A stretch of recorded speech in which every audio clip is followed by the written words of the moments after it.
سورہ الحج آیت نمبر 72۔ اعوذ باللہ من الشیطان الرجیم، بسم اللہ الرحمن الرحیم۔ وَإِذَا تُتْلَى عَلَيْهِمْ آيَاتُنَا بَيِّنَاتٍ تَعْرِفُ فِي وُجُوهِ الَّذِينَ كَفَرُوا الْمُنكَرَ يَكَادُونَ يَسْطُونَ بِالَّذِينَ يَتْلُونَ عَلَيْهِمْ آيَاتِنَا قُلْ أَفَأُنَبِّئُكُم بِشَرٍّ مِّن ذَلِكُمْ النار وعدها الله الذين كفروا وبئس المصير۔ يا أيها الناس ضرب مثل فاستمعوا له إن الذين تدعون من دون الله لن يخلقوا ذبابا ولو اجتمعوا له وإن يسلبهم الذباب شيئا لا يستنقذوه منه ضعف الطالب والمطلوب ما قدر الله حق قدره ان اللہ لقوی عزیز۔ اللہ یصطفی من الملائکۃ رسلا ومن الناس ان اللہ سمیع بصیر۔ یعلم ما بین ایدیہم وما خلفہم وإلی اللہ ترجع الامور۔ صدق اللہ العظیم۔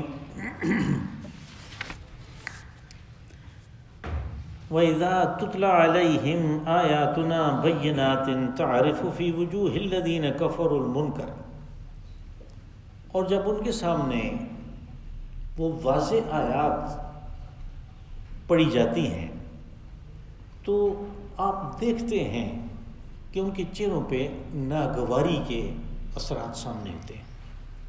یہ وہ لوگ ہیں جنہوں نے کفر کیا۔ یکادون یسطون بالذین یتلون علیہم آیاتنا، قریب ہے کہ ایسی آیات پڑھنے والوں کے اوپر یہ پل پڑیں، ان کے اوپر حملہ کر دیں۔ قُلْ أَفَأُنَبِّئُكُم بِشَرٍّ مِّن ذَلِكُمْ، آپ کہیں کہ میں تمہیں اس سے زیادہ جو خراب چیز ہے وہ نہ بتاؤں؟ النار، وہ دوزخ ہے۔ وعدہ اللہ الذین کفروا، اللہ نے اس کا وعدہ ان لوگوں کے ساتھ کر رکھا ہے جنہوں نے کفر کیا۔ وبئس المصیر، اور یہ جہنم جو ہے یہ بہت ہی برا ٹھکانہ ہے۔ یا ایھا الناس ضرب مثل فاستمعوا لہ، لوگوں ایک تمثیل تمہارے سامنے بیان کی جاتی ہے، غور سے سنو۔ ان الذین تدعون من دون اللہ لن یخلقوا ذبابا ولو اجتمعوا لہ، وہ لوگ جو اللہ کو چھوڑ کے دوسروں کے نام کی دعائی دیتے ہیں، ان کو پکارتے ہیں، تو وہ سارے بھی اکٹھے ہو جائیں تو ایک مکھی پیدا نہیں کر سکتے۔ وَإِن يَسْلُبْهُمُ الذُّبَابُ شَيْءٌ لَا يَسْتَنْقِذُوهُ مِنْهُ، اگر یہ مکھی ان کے پاس سے کوئی چیز لے جائے تو وہ اس مکھی سے بھی وہ چیز واپس نہیں لا سکتے۔ ضعف الطالب والمطلوب، یہ کتنے کمزور ہیں جنہوں نے آس لگا رکھی ہے اور جن سے آس لگا رکھی ہے، یہ دونوں کتنے کمزور ہیں۔ ما قدر اللہ حق قدر، انہوں نے اللہ کا جو معرفت ہے اس کو پہچانا ہی نہیں ہے، جتنا اس کا حق تھا اس کی تعظیم، اس کی قدر کرنے کا وہ انہوں نے کیا ہی نہیں۔ ان اللہ لقوی عزیز، اللہ بڑی قوت والا اور غالب ہے، سب کے اوپر غالب ہے۔ اللہ یصطفی من الملائکۃ رسلا ومن الناس، اور یہ اللہ ہے کہ جو ملائکہ میں سے بھی اور انسانوں میں سے بھی اپنے پیغام کو دوسروں تک پہنچانے کے لیے منتخب کرتا ہے، فرستہ دے رسول منتخب کرتا ہے۔ ان اللہ سمیع بصیر، اللہ سب دیکھتا ہے، سب سنتا ہے۔ یعلم ما بین ایدیہم وما خلفہم، اور جن کو اس نے منتخب کیا ان کے بھی ماضی و حال کے آگے و پیچھے کے سارے حالات سے وہ پوری طرح واقف ہے۔ وإلی اللہ ترجع الامور، اور بالآخر فیصلہ جو ہے اس کے لیے معاملات اللہ کی طرف لوٹائے جاتے ہیں۔ یہاں سے اس سورہ مبارکہ کی آخری آیات شروع ہوتی ہیں، اور آپ کو پتہ ہے کہ جب کسی سورت کی آخری آیات ہوتی ہیں تو ان میں تقریباً اکثر و بیشتر یہ ہوتا ہے کہ سابقہ مضامین کا ایک مختصر سا اعادہ ہوتا ہے، اور ویسے بھی جو اچھے مقرر ہیں ان کی تقریر میں، ان کی بات میں یہ تعریف پائی جاتی ہے کہ جو اپنا مدعا جو بیان کرتے ہیں مثال کے طور پہ 1 گھنٹے میں، تو آخری 5 منٹ میں وہ اس کا اعادہ کر دیتے ہیں کہ میں نے بتایا کیا ہے، میرا مقصد کیا چیز کہنا تھا۔ قرآن حکیم میں بھی یہ اسلوب موجود ہے۔ اب اس آج کی پہلی آیت میں یہ کہا کہ جب واضح آیات ان کے سامنے پڑھی جاتی ہیں، تتلیٰ علیہم آیاتنا بینات۔ اب آیات بینات وہ ہیں کہ جن کے اندر توحید کا تذکرہ ہے، جن کے اندر احکامات ہیں، اور جن کے اندر تاریخ ہے قوموں کی۔ دوسری کچھ آیات ایسی ہیں قرآن پاک میں کہ جو متشابہات بھی ہیں، اور وہ ہیں کہ جن کو اگر عام آدمی نہیں بھی سمجھ پاتا تو کوئی بات نہیں، لیکن جو بینات ہیں ان کے اوپر ان سب کا غور کرنا فرض تھا۔ کہا کہ یہ جو کافر ہیں ان کے سامنے آیات بینات یعنی واضح آیات، جن کو باہر سے کسی ثبوت کی ضرورت نہیں ہے، خارج سے ان کی حقیقت کو بیان کرنے کے لیے کسی دلیل کی ضرورت نہیں ہے، وہ خود بخود واضح ہیں۔ بینات کا یہ مفہوم ہے، وہ خود واضح ہیں، لیکن اس کے لیے کہ جو غور کرے، جس کے چہرے پہ ناگواری آ جائے پہلے ہی، اس کے لیے تو وہ کوئی ایسی چیز نہیں ہے کہ جس سے کسی انسان کو فائدہ ہو۔ ان کے چہرے پہ یعنی جو کافر ہیں جنہوں نے ٹھان رکھا ہے کہ ہم نے اس کی بات کو نہیں ماننا، ان کے چہرے پہ ناگواری کے اثرات ایسے ابھرتے ہیں کہ آپ کو نظر آتے ہیں۔ تعرفو یعنی مخاطب تو دیکھتا ہے، جس کا مطلب کہ اس کو نظر آتا ہے کہ یہ تو خفا ہو گیا اس چیز سے۔ یہاں پہ چہرے کے اوپر جو آنے والے اثرات ہیں ان کا تذکرہ ہے۔ سورہ زمر میں یہ بات کہی کہ ان کے دل بھیگ جاتے ہیں یہ بات سن کے، یہ کیا شروع کر دیا اس نے۔ ہم اچھی بڑی تعریفیں بیان کر رہے تھے اپنے بہت سارے معبودوں کی، کوئی کہہ رہا ہے مجلس میں کہ اس نے بارش کا انتظام کیا اور یوں ہماری کھیتی اچھی ہو گئی، دوسرا کہتا ہے کہ میں نے اس کے نام کی دیگیں پکائیں، اس کو خوش کیا اور ہمارے کاروبار میں بڑا فائدہ ہوا۔ پھر کوئی تیسرے بت کی، کوئی چوتھے بت کی تعریفیں شروع کر دیتا ہے، اور وہ مجلس میں ایک دوسرے سے بڑھ چڑھ کے باتیں کر رہے ہوتے ہیں۔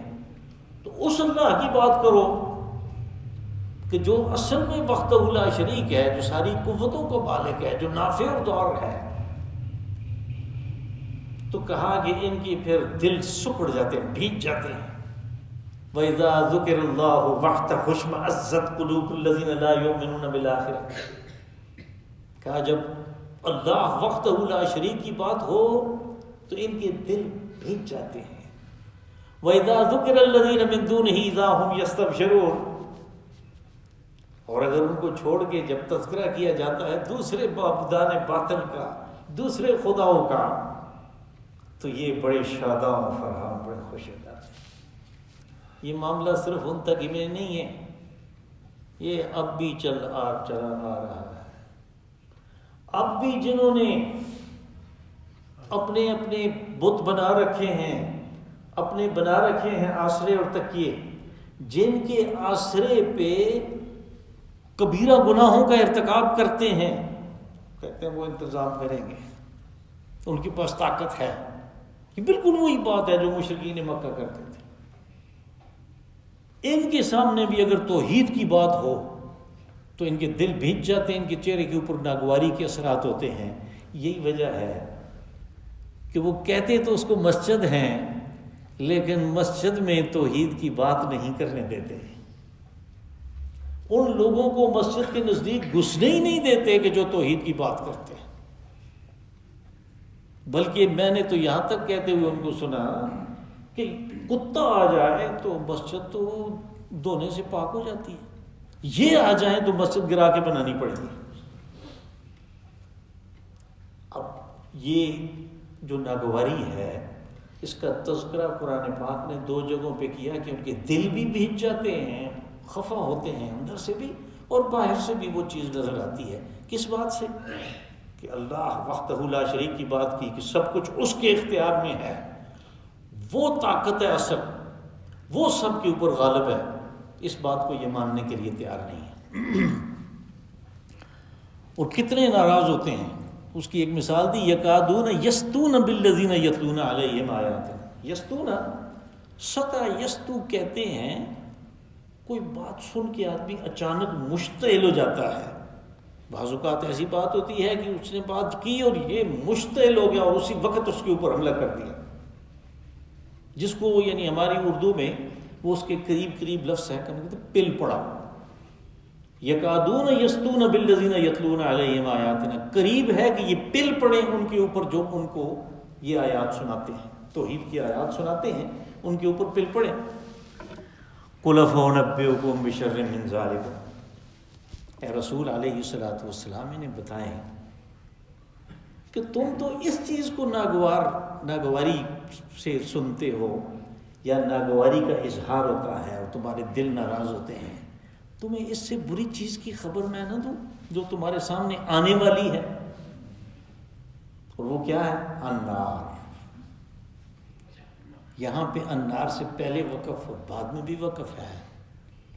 اب اس کے اوپر تو اس کو پورا فقرہ بنانے کی ضرورت نہیں ہے، یہ پورے فقرے کی، یہ پورے جملے کی جگہ پہ ہے، اور وہ جملہ جو ہے اس کا ترجمہ یہ ہوگا کہ جو اس سے بری چیز کا کہا نا کہ میں تمہیں نہ بتاؤں، تو کہا کہ یہ اس سے بری چیز وہ دوزخ ہے جو تمہارے سامنے ہے، جو تمہارے ساتھ لگی کھڑی ہے، جدھر تم نے جانا ہے ان باتوں کی وجہ سے، ان کرتوتوں کی وجہ سے۔ وعدہ اللہ الذین کفروا، اوپر بھی اس چیز کا حوالہ تھا نا، تو جو کافر ہیں، جن کی روش کافرانہ ہے، ان کی کیفیت بیان کی تھی۔ یہاں پا کہ یہ جو وہ لوگ ہیں ان کے ساتھ تو اللہ نے پکا وعدہ کر رکھا ہے کہ انہیں اس میں داخل کرے گا، وہ بئس المصیر، کہا اس میں داخل کرے گا تو یہ مت سمجھو کہ یہ کوئی بس کیا ہے سب لوگ ادھر ہی ہوں گے، اور بھی کافی ہوں گے تو ہم بھی ہوں گے تو کیا فرق پڑتا ہے، نہیں، یہ بہت برا ٹھکانہ ہے۔ یا ایھا الناس ضرب مثل فاستمعوا، اب اسی بات کو ایک اور پیرائے میں لیا اور بڑا دلچسپ ہے، یعنی اللہ کی جو قوت تخلیق ہے، جو اس نے بنایا ہے، جو پیدا کیا ہے، اس کے اوپر تم غور نہیں کرتے کہ اس کی کتنی بڑی طاقت ہے، اور تم ان کے پیچھے پڑے ہوئے ہو، تو ذرا دیکھو تو صحیح ان کی کمزوری کتنی ہے۔ یعنی آدمی کسی کو معبود بناتا ہے، کسی کی پوجا پاٹ کرتا ہے، کسی کے نام کی دیگیں چڑھاتا ہے، اس لیے کہ وہ طاقتور ہے اور مشکل وقت میں مجھے میرے کام آئے گا، اس کی اتنی طاقت ہے، وہ یہ کر سکتا ہے، وہ کر سکتا ہے، وہ میرے کام آئے گا، اپنے سے طاقتور کو معبود بناتا ہے۔ یہاں صورتحال بالکل مختلف ہے۔ پس اللہ نے مثال دی کہ دیکھو یہ جو تمہارے معبودان باطل ہیں، یہ سارے اکٹھے ہو جائیں تو یہ سارے اکٹھے ہو کے ایک مکھی پیدا نہیں کر سکتے۔ یعنی کہاں اللہ نے وہ کائنات بنائی ہے اور اس کائنات میں پھر کیا کچھ اس نے بکھیر رکھا ہے اپنی توحید کی نشانیوں کے طور پر، اور انسان کے اپنے وجود کے اندر اس نے کیا کیا اپنی توحید کی نشانیاں رکھی ہیں، آدمی غور کرے تو اس کے اوپر تو حیران ہوتا ہے۔ اسی لیے اس نے کہا کہ وَفِي أَنفُسِكُمْ أَفَلَا تُبْصِرُونَ، اپنے نفوس کے اندر دیکھو، تو اپنی جوانی، اپنی زندگیوں کے اندر دیکھو کہ میں نے کیا کچھ کر رکھا ہے تمہارے وجود میں، کوئی دوسرا یہ کیا کرے گا، وہ تو ایک مکھی نہیں بنا سکتا۔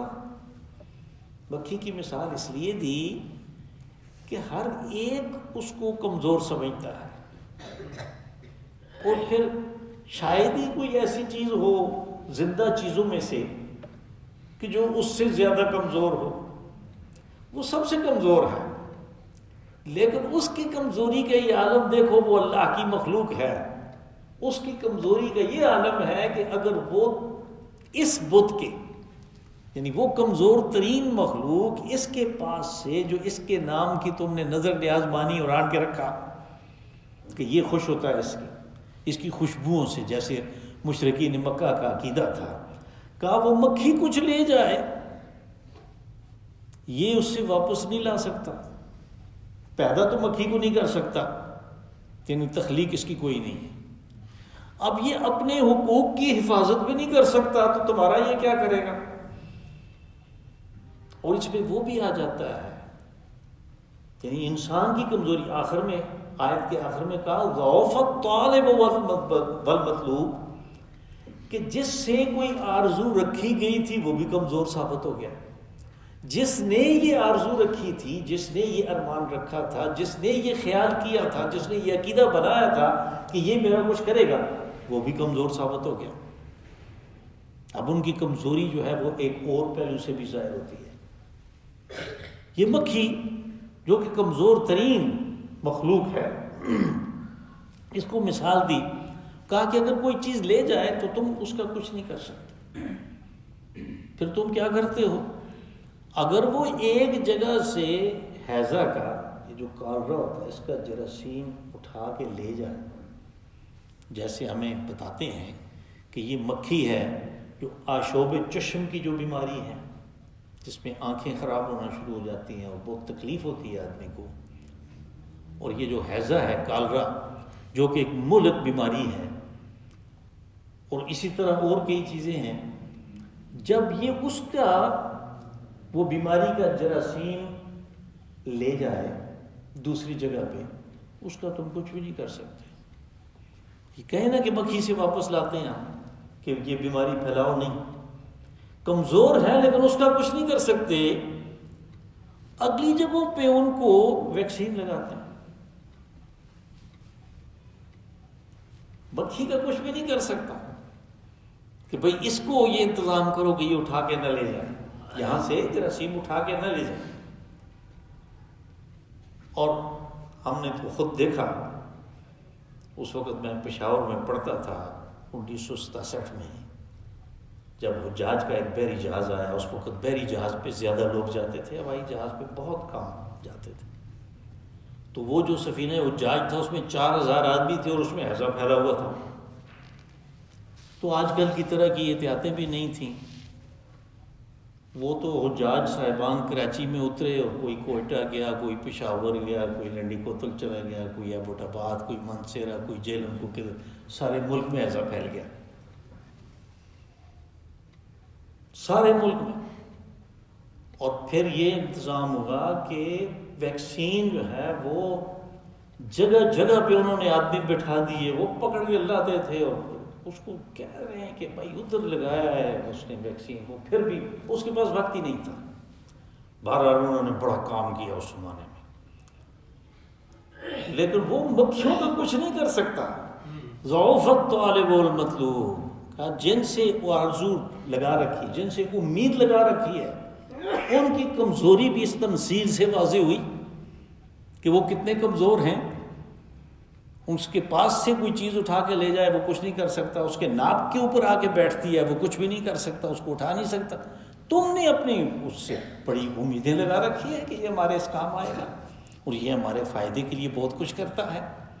ضعف الطالب والمطلوب کا انسان کو چاہیے تھا کہ اپنے سے طاقتور کا آسرا پکڑتا، اس نے اپنی کمزوری واضح کی کہ یہ کتنا کمزور ہے کہ اس کو اس نے معبود بنا لیا، جو مکھی نہیں بنا سکتا، جو مکھی کو اڑا نہیں سکتا۔ ما قدر اللہ حق قدر کا ایسی حرکت کر کے، یعنی اتنی کمزور چیزوں کو خدائی صفات دے کر، اس کی ربوبیت میں شریک کر کے، اس کی الوہیت میں شریک کر کے، انہوں نے اللہ کی ناقدری کی ہے۔ اللہ کا جو حق تھا کہ اس کی اس قدر تعظیم کی جائے، اس قدر اس کی قدر کی جائے، جیسے اس کی طاقت ہے، جیسے اس کا غلبہ ہے، جیسے وہ رحمان ہے، جیسے وہ رحیم ہے، جیسے اور صفات ہیں اس کی، ان کے مطابق۔ اب وہ صفات کیسی ہیں؟ وہ اللہ کی جو صفات ہیں وہ ہر وقت انسان کے ذہن میں رہنی چاہیے یہ بات کہ ان میں 3 چیزیں ہیں ایک تو یہ ہے کہ وہ ازلی ہیں، جیسے وہ خود ازل سے ہے، اور آدمی کتنا بھی غور کرے پیچھے جائے وہ اس ازل کو نہیں پہنچ سکتا، اور وہ ابد تک ہے، جتنا آگے وہ جائے آگے کیا ہوگا، اس کے بعد کیا، اس کے بعد کیا، اس کا ذہن کی رسائی جو ہے ان دونوں کناروں تک نہیں ہے۔ وقت کی بات کر رہا ہوں میں۔ اسی وجہ سے ایک حدیث رسول صلی اللہ علیہ وسلم میں یہ بات آئی کہ یأتی یومن یسب الناس الدہر وانا الدہر، حدیث قدسی ہے کہ ایک وقت آئے گا کہ لوگ زمانے کو گالیاں دیں گے، زمانہ میں ہوں، اللہ نے فرمایا زمانہ میں ہوں، اس لیے کہ زمانے کے اندر وہ صفت پائی جاتی ہے جو اللہ کی صفت ہے کہ وہ ازل سے ہے، وہ الاول والآخر، اور یہ صفت زمانے سے ہے انا الدہر۔ اب اس کی جتنی صفات ہیں وہ ازلی ہیں اس وقت سے۔ دوسرا یہ ہے کہ وہ اس کے پاس ذاتی ہیں، کسی کی عطا کردہ نہیں ہے، وہ اس کی ذاتی صفات ہیں، اس کی اپنی ہیں۔ اور تیسرا یہ ہے کہ وہ بے گراں ہیں، ان کو کسی چیز سے آپ نسبت نہیں دے سکتے۔ یعنی ایک بندہ بہت زیادہ سخی ہے، اس کے پاس بڑی دولت ہے، اس نے سارا کچھ قربان کر دیا، سب کچھ لٹا دیا غریبوں میں، مساکین میں، یتامہ میں، بیواؤں میں، لیکن آپ یہ نہیں کہہ سکتے کہ اللہ جس نے اپنے نام کے ساتھ ایک نام رکھا الجواد جل جلالہ کہ وہ سخی ہے۔ اب اس آدمی کو آپ اس کے ساتھ مقابلہ نہیں کر سکتے، یعنی آپ یہ نہیں کہہ سکتے کہ یہ اس اللہ کی جو صفت ہے اس کے کروڑویں حصے کے برابر اس میں بھی ہے، اس کے 1 ارب حصے کے برابر، یا میتھمیٹکس کی زبان میں آئیں تو وہ کہے کہ بھائی اس کے -1⁻1000 جو کچھ بھی ہے، کچھ بھی نہیں ہے، اس کے ساتھ کوئی نسبت ہو ہی نہیں سکتی۔ لا نظیر لہ ولا ضد لہ ولا مثال لہ ولا مثیل لہ، یہ اللہ کی صفات ہے کہ وہ بے گراں ہے، وہ ذاتی ہے، وہ ازلی ہے۔ جبکہ جس کے پاس بھی کوئی صفت ہے، بتوں کے پاس تو ہے ہی کچھ نہیں نا، وہ تو خود اس نے گڑ گڑ کے بنا کے رکھے ہیں۔ اگر کسی کے پاس کوئی ہے بھی ہے صفت، کوئی عالم ہے، کوئی سخی ہے، جیسی بھی ہے، اس کے پاس وہ صفت ازلی نہیں ہے، حادث ہے، کسی وقت کی اس کو دی گئی، وہ بے گراں نہیں ہے، وہ محدود ہے، ایک حد ہے اس کی، اور وہ عطائی ہے، وہ اس کی ذاتی نہیں ہے، اس کو اللہ نے دی ہے وہ صفت۔ یہ فرق ہوتا ہے جب ہم کہتے ہیں، قرآن پاک میں ہے یہ بات کہ لَقَدْ جَاءَكُمْ رَسُولٌ مِّنْ أَنفُسِكُمْ عَزِيزٌ عَلَيْهِ مَا عَنِتُّمْ حَرِيصٌ عَلَيْكُمْ بِالْمُؤْمِنِينَ رَءُوفٌ رَحِيمٌ، رسول علیہ السلام کے بارے میں آیا۔ تو اللہ کی جو صفات ہیں رؤوف الرحیم، ان میں اور ان صفات میں یہ بنیادی 3 فرق ہیں۔ اس لیے اگر کسی کو آپ کہتے ہیں رحمان، ادھر بعض لوگ اعتراض کرتے ہیں نہیں یہ اللہ کا نام، یہ اللہ کا نام نہیں ہے، اللہ کا نام ہے الرحمن جل جلالہ۔ بس ہم بات کر رہے تھے وما قدر اللہ حق قدرہ، یعنی اس کی صفات کے لحاظ سے، اس کی ذات کے لحاظ سے جو اس کی تعظیم، اس کی قدر کرنی چاہیے تھی، جتنا اس کا شکر گزار ہونا چاہیے تھا، ان لوگوں نے تو کچھ کیا ہی نہیں، یہ سمجھے ہی نہیں بات کو، کہ اس کے مقابلے میں ان کو لا کھڑا کیا جو ناک سے مکھی نہیں اڑا سکتے، ان کو لا کھڑا کیا کہ اس میں بھی صفات ہیں، کیا وما قدر اللہ حق قدر ان اللہ لقوی عزیز، کہ یہ اللہ ان کی طرح کمزور نہیں ہے، وہ بڑی طاقت کا مالک ہے، تمام جو مخلوق ہے اس کی، وہ اس کے امر کے تابع ہے، اس نے ہواؤں کو حکم دیا، انہوں نے سب کچھ تل پٹ کر کے رکھ دیا قوم عاد کا، ابھی دنیا والوں کو مل ہی نہیں رہا، کہ وہ جو اتنے طاقتور تھے وہ کہاں گئے جن کے بارے میں اللہ نے کہا کہ وہ پھر ایسے پڑے ہوئے تھے جیسے کھجور کے کھوکھلے تنے ہوتے ہیں. ہر چیز کے اوپر اس کا اپنا تصرف ہے. وہ آگ کو حکم دے، وہ پانی کو حکم دے، وہ جس چیز کو حکم دے اور جتنا دے وہ اتنا کام شروع کر دیتے. وہ قوی ہے اور عزیز ہے کہ وہ سب کے اوپر غالب ہے. اس کو کوئی عاجز نہیں کر سکتا، کوئی اس کو تھکا نہیں سکتا، کوئی اس کو مغلوب نہیں کر سکتا. وہ سب پہ غالب ہے. اللہ یستفی من الملائکۃ رسلا ومن الناس. یہ اللہ کا اپنا کام ہے کہ اس نے رسول یعنی پیغام لے جانے والا، پیغامبر، ہم کہتے ہیں نا پیغامبر رسول کا معنی، جو اللہ کا پیغام لے کے جاتا ہے. وہ ملائکہ میں سے بھی کہ وہ اللہ کا پیغام ملائکہ تک پہنچاتے ہیں. جبرائیل امین ہیں، مقربین الملائکہ جو ہیں، جو اللہ کے زیادہ قریب ہیں. وہ خود منتخب کرتا ہے کہ میں کس کو اپنے اس کام کے لیے کہ میرا پیغام لوگوں تک پہنچانا ہے. لوگوں میں سے بھی اور فرشتوں میں سے وہ منتخب کرتا ہے. لیکن جب اس نے منتخب کیا اور کہہ دیا کہ یہ بھی مخلوق ہے، تو اس میں جب خدائی صفات نہیں آتی، کسی رسول نے، کسی نبی نے نہیں کہا کہ میں بھی اس کا حصہ ہوں، میرے اندر وہ حلول کر گیا ہے. کسی نے بھی نہیں کہا. میں نے کہا نہیں، جو کچھ ہے اللہ ہے. تو جب وہ یہ بات کہہ رہے ہیں جن کو منتخب کیا اس نے، اور وہ سب سے اعلیٰ مخلوق ہے، سب سے برتر ہے، تو دوسرے کسی کی کیا مجال کہ وہ اللہ کے ساتھ برابری کرنے کی کوشش کرے. اللہ یستفی من الملائکۃ رسلا ومن الناس ان اللہ سمیع بصیر یعلم ما بین ایدیہم وما خلفہم. اللہ سب دیکھتا ہے، سب سنتا ہے. اب یہ جو آیت ہے یعلم ما بین ایدیہم وما خلفہم والی اللہ ترجع الامور، یہ جب بھی آتی ہے عقیدہ شفاعت جو ہے، اس میں جو باطل چیزیں ہیں دنیا میں جن کی وجہ سے انسانوں نے بہت ٹھوکر کھائی ہے، یہ ہمیشہ اس چیز کے لیے آتی ہے.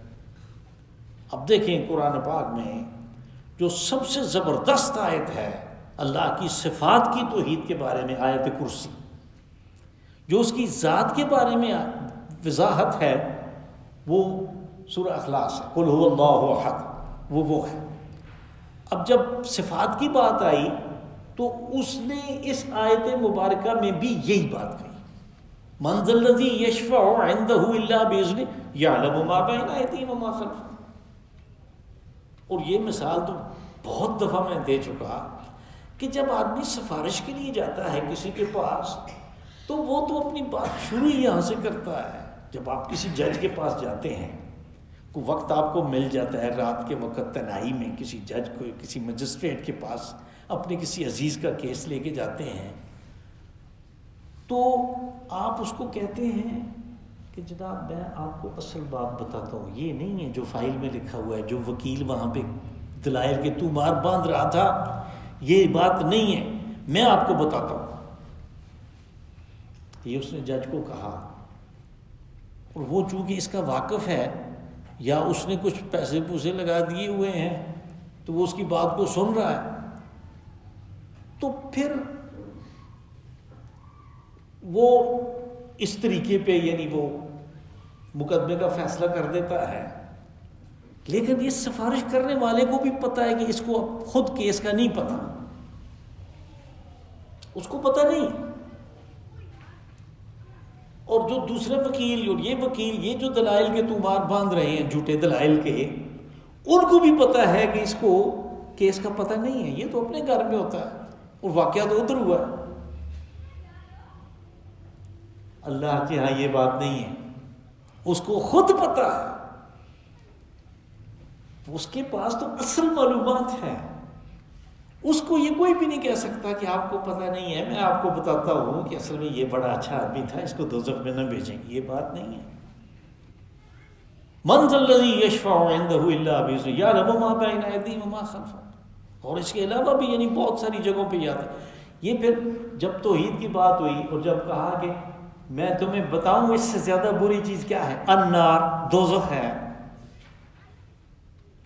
تو پھر لوگوں کے دین میں آ جاتا ہے کہ وہ فلاں میرا کام کرے گا نا.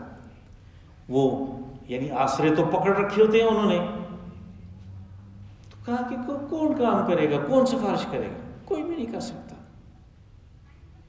ان ملائکہ کے بارے میں جن کی تم نے یہ مورتیاں بنا رکھی ہیں، اس کے بارے میں پچھلی صورت میں یہ بات آ گئی، سورہ انبیاء میں یہ بات آ گئی کہ بھئی وہ ملائکہ جو ہیں وہ تو صرف وہ کام کرتے ہیں، لا یسبقونہ بالقول، وہ آگے بڑھ کے بات نہیں کرتے کہ میں آپ کو بتاتا ہوں نسل بات کیا ہے، نہیں، لا یسبقونہ بالقول یعلم ما بین ایدیہم وما خلفہم. وہاں پہ بھی یہی بات آئی کہ جب وہ خود جانتا ہے تو اس کو کون کہہ سکتا ہے کہ آپ ایسے کریں اور ایسے نہ کریں. یہ بات نہیں ہے. یہاں پہ بھی یہ جب وہ خیال آتا ہے کہ اچھا یہ بات ہے، تو پھر میرے پاس ہے نا یہ میں نے جو اپنے آسرے بنا رکھے ہیں، جو تکیے بنا رکھے ہیں، جن کے نام کے ہم وہ کیا ہے وہ سنڈے بھی مانتے ہیں اور پھر ادھر جا کے ذبح کرتے ہیں، تو یہ کریں گے نا کام؟ کیا یہ کام نہیں ہے. اس کو پتا ہے اللہ جس کے سامنے سفارش کے بارے میں تم کہہ رہے، اس کو پتا ہے کہ کس کو دوزخ میں بھیجنا انصاف کا تقاضا ہے اور کس کو جنت میں بھیجنا انصاف کا تقاضا ہے. کوئی شخص اس کے انصاف کے اوپر پٹا نہیں لگا سکتا، کوئی بھی اس کو اس کے العدل کو کوئی بھی خراب نہیں کر سکتا. اس نے کہا کہ یعلم ما بین ایدیہم وإلی اللہ ترجع الامور، اور یہ جو اس کا علم ہے، علم محیط، اس کی بنیاد پہ وہ فیصلہ کرے گا اور وہ خود کرے گا، اور تمام امور اس کی طرف لوٹیں گے فیصلے کے لیے، تمام معاملے اس کی طرف جائیں گے. اللہم صلی وسلم وبارک وانعم علی عبدک ورسولک ونبی